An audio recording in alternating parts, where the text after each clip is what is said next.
Juan Pablo Muñoz, and now I'm going to explain what relative clauses are. Relative clauses are just sentences or pieces of sentences like these ones that we connect with previous or another sentences in which we have already mentioned a person, an object, or a place. I'm going to show you how. Now, in here we have a sentence. The doctor is Asian. Now I have another sentence. The doctor plays guitar.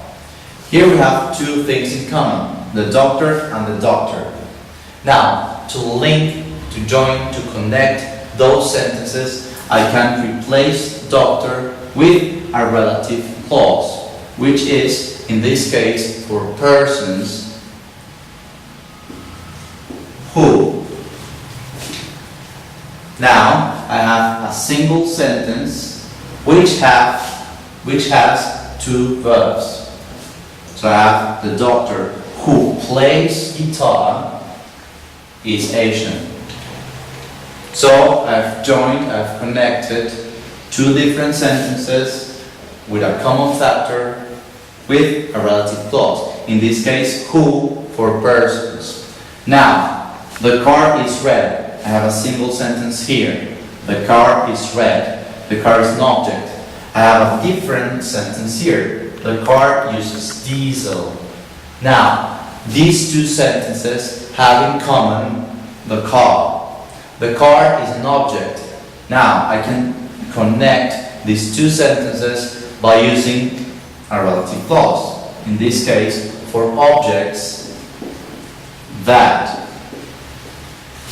So I have the car that uses diesel is red.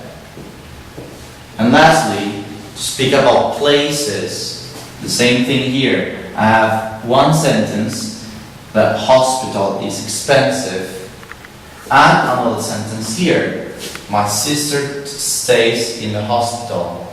Now, these two sentences have one thing in common, which is the hospital.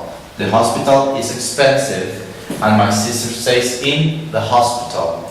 Now, I can connect these two sentences by using a relative clause.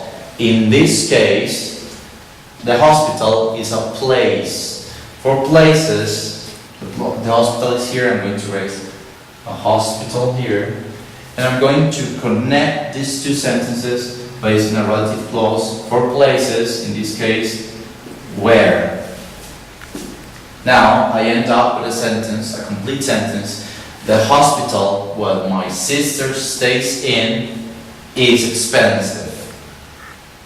That's it. Those are the relative clauses. Remember, who for person, that for object, and where for place.